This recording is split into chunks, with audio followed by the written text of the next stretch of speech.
church, the past few weeks we've been talking about women and how God has used women to change the world.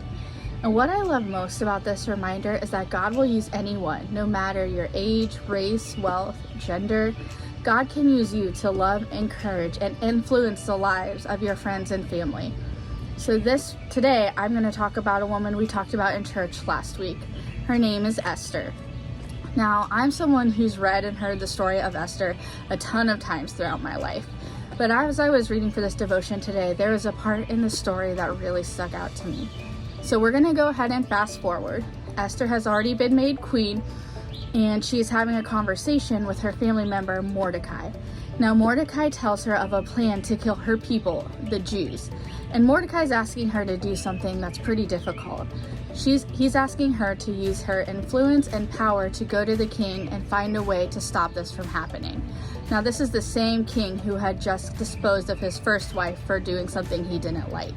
So Mordecai is in this position to ask Esther to do this really hard thing.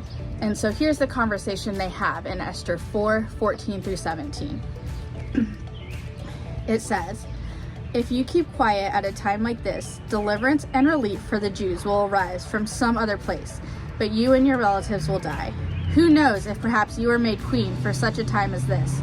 Then Esther sent this reply to Mordecai, "Go and gather all the Jews of Susa and fast for me. Do not eat or drink for 3 days, night or day. My maids and I will do the same. And then, though it is against the law, I will go in to see the king. And if I must die, I must die." So Mordecai went away and did everything as Esther had ordered him to do. Now, did you catch what she had said here? Her response was, "I can do this, but I'm asking you to pray and fast for me, and me and my friends will do the same as well."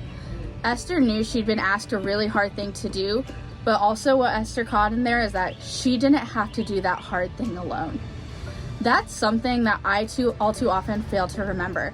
I am someone who tends to just isolate and hide and think I have to do everything by myself and that I have to make everything perfect and I don't have the support of people in my life. But that's what I all too often forget to remember is the importance of the community in my Christian faith. So I have a handful of women in my life who I've given permission to invest in me and to check in on me and to ask those really hard questions. These are women who've been with me in all types of situations in my life, the good and the bad. There's people like Ellen and Lauren who have known me for over 10 years. They walked through the path of life with me and they know everything about what's happened and they've stuck by my side the whole time. There's Brianna, who I haven't known as long, but she can read me like an open book and she knows exactly when to ask the questions that I sometimes don't want to hear. There's also Stacy and Lindsay, who are so good to offer me a word of prayer, some encouragement, or a scripture for when I really need to hear it the most. These women, these are my Mordecais. They are my drop everything in the middle of the night people. They love me, they love my family, and most importantly, they love Jesus. So today, I'm going to ask you, who are the Mordecais in your life? Who are those people that you can go to in times of need and who know to check in on you when you need it? I encourage you today to pray and thank God for those people.